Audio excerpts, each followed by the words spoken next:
وَلَقَدْ يَسَّرْنَا الْقُرْآنَ لِلذِّكْرِ فَهَلْ مِن مُّدَّكِرٍ نحمده ونصلي على رسوله الكريم أما بعد فأعوذ بالله من الشيطان الرجيم بسم الله الرحمن الرحيم رب اشرح لي صدري ويسر لي أمري واحلل عقدة من لساني يفقهوا قولي۔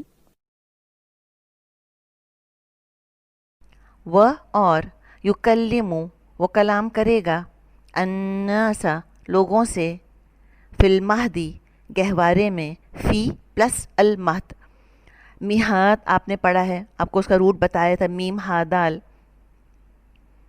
وہ اور کہلن ادھیڑ عمر میں، کہل یہ عمر کا ایک خاص حصہ ہوتا ہے۔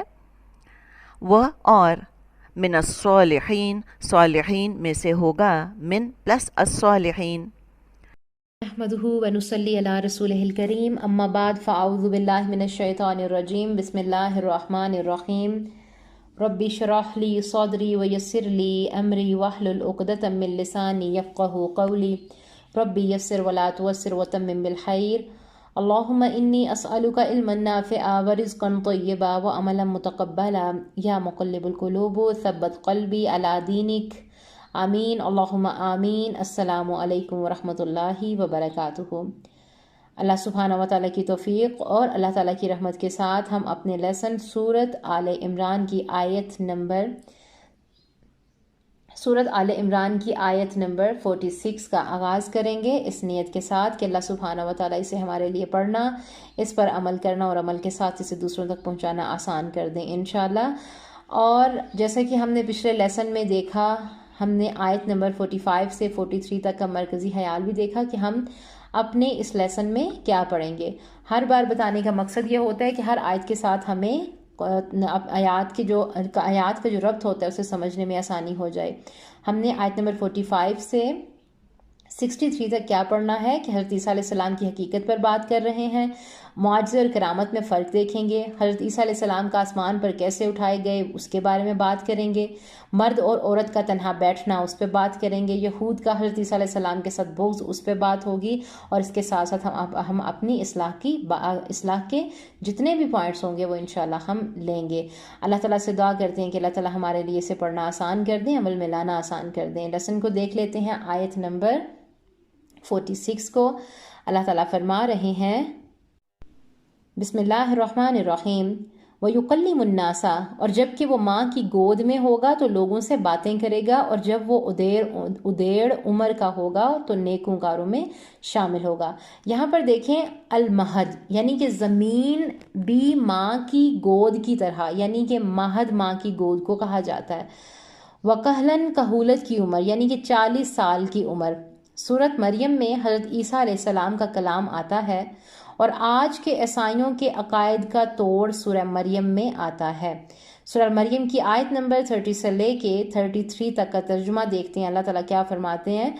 یہاں پر بات ہے کہ قال انی عبداللہ یعنی کہ کہا بے شک میں اللہ کا بندہ ہوں، مجھے اس نے کتاب دی ہے اور مجھے نبی بنایا ہے اور مجھے بابرکت بنایا ہے جہاں کہیں ہوں، اور مجھ کو نماز اور زکوٰۃ کی وصیت کی گئی ہے جب تک کہ میں زندہ ہوں، اور اپنی ماں کے ساتھ نیکی کرنے والا، اور مجھے سرکش بدبخت نہیں بنایا گیا، اور مجھ پر سلام ہے جس دن کہ میں پیدا ہوا اور جس دن میں مروں گا اور جس دن زندہ کر کے دوبارہ اٹھایا جاؤں گا۔ یہاں پر دیکھیں پہلا لفظ کیا ہے، انی عبداللہ یعنی کہ بچہ پیدا ہوتا ہے، اور بچہ کیا کہہ رہا ہے کہ یعنی مرتے دم تک ایک تو یعنی میں اللہ کا بندہ ہوں، اور دوسرا کیا بات ہے کہ نماز اور زکوٰۃ کا حکم دیا ہے، مجھ کو نماز اور زکوٰۃ کی وصیت کی گئی ہے۔ یہاں پر اہمیت اور فرضیت دیکھیں، اور پھر کیا کہا کہ مجھے اپنی ماں کے ساتھ نیکی کرنے والا اور مجھے سرکش بدبخت نہیں بنایا گیا، یعنی کہ والدہ کا ذکر ہے۔ عام طور پر قرآن میں والدین کا تذکرہ آتا ہے، پھر اللہ تعالیٰ فرماتے ہیں، یہاں پر حدیث کا خلاصہ دیکھتے ہیں۔ حدیث کا خلاصہ ہے کہ 3 بچوں نے ماں کی گود میں بات کی، ایک حضرت عیسیٰ علیہ السلام، دوسرا اصحاب البروج کا بچہ، اور تیسرا جرید جو کہ بہت ایک نیک آدمی تھا لیکن عبادت میں مصروف ہونے کی وجہ سے ماں سے بھی ملاقات نہیں کرتا تھا، تو اس کی ماں نے اسے بد دعا دی تھی کہ تمہیں موت نہ آئے جب تک کہ تم کسی فحاشہ کا منہ نہ دیکھ لو۔ یہاں پر ہم دیکھیں کہ اللہ تعالیٰ کے لیے کچھ بھی ناممکن نہیں ہے۔ اللہ تعالیٰ ہر چیز کو کرنے والے ہیں، سب کچھ ممکن ہے اللہ تعالیٰ کی ذات کے لیے۔ حضرت عیسیٰ علیہ السلام کو زبان مل گئی، آج بھی اگر کسی بچے کو زبان ملتی یا ملے تو وہ کیا کہے گا؟ عبداللہ۔ کیوں؟ کیونکہ نبی صلی اللہ علیہ وسلم نے فرمایا کہ بچہ اپنی فطرت پر پیدا ہوتا ہے، ہر بچہ اپنی فطرت پر پیدا ہوتا ہے، پھر اس کے والدین اس کو یہودی یا نصرانی یا مجوسی بناتے ہیں۔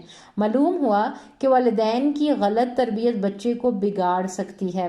بچوں میں وہ خوبیاں ہوتی ہیں جو بڑوں میں ہو جائیں تو بڑے ولی بن جائیں، ولی اللہ بن جائیں، کیونکہ بچے دل میں بات نہیں رکھتے، بچے جھوٹ نہیں بولتے، ابھی روٹھے ہیں تو وہ بھی مان جائیں گے، بچے سچ بولتے ہیں، وہ جو سچ دیکھتے ہیں وہی بولتے ہیں، وہی کرتے ہیں۔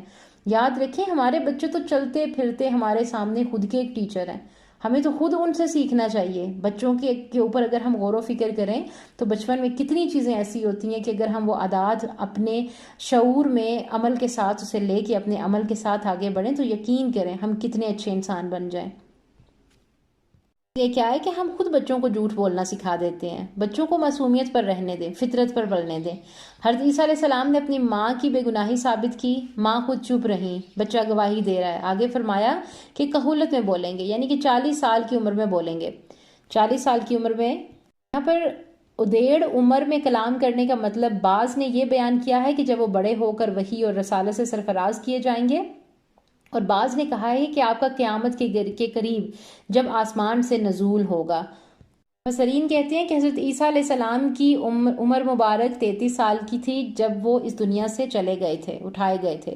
پھر بعض علماء کہتے ہیں کہ یہاں کہولت سے مراد حضرت عیسیٰ علیہ السلام کا دنیا میں دوبارہ ظہور ہے، کہ حضرت عیسیٰ علیہ السلام 40 سال کی عمر میں اس دنیا میں آ کر فتنوں کا خاتمہ کریں گے، دجال کو قتل کریں گے، سب غیر مسلمان ہو جائیں گے، حضرت عیسیٰ علیہ السلام شادی کریں گے، ان کے بچے ہوں گے۔ ہمارا ایمان ہے کہ حضرت عیسیٰ علیہ السلام اس دنیا میں دوبارہ آئیں گے۔ اس بارے میں 100 سے زائد احادیث موجود ہیں۔ اللہ کے نبی صلی اللہ علیہ وسلم نے حضرت عیسیٰ علیہ السلام سے معراج کے موقع پر ملاقات کی تھی۔ اللہ تعالیٰ پھر کیا فرماتے ہیں؟ وَمِنَ الصَّالِحِينَ، اور وہ کون ہوں گے؟ وہ نیکوں میں سے ہوں گے، نیکوکار لوگوں میں سے ہوں گے۔ اللہ تعالیٰ سے دعا کریں گے کہ اللہ سبحانہ و تعالیٰ ہمیں ہماری اولادوں کو بھی اپنے نیک اور صالحہ لوگوں میں شامل فرمائیں، اللہ تعالیٰ ہمیں بھی اپنے نیک اور صالحہ لوگوں میں شامل فرمائیں۔ اس آیت کا اگلی آیت کے ساتھ انشاءاللہ رب اگلے لیسن میں دیکھیں گے، تب تک کے لیے اللہ تعالیٰ سے بہت سی دعائیں کہ اللہ سبحانہ و تعالیٰ ہمیں بہترین عمل کرنے والا، بہترین تزکیہ کرنے والا، بہترین تزکیہ کے ساتھ غور و فکر کے ساتھ ان تمام تر آیات کے اندر سے جتنے بھی ہم پوائنٹس لیتے ہیں ان پر عمل کرنے والا بنائے۔ آمین اللہم آمین۔ ربنا تقبل منا انک انت السمیع العلیم وتب علینا انک انت التواب الرحیم۔ آمین اللہم آمین۔ السلام علیکم ورحمۃ اللہ وبرکاتہ۔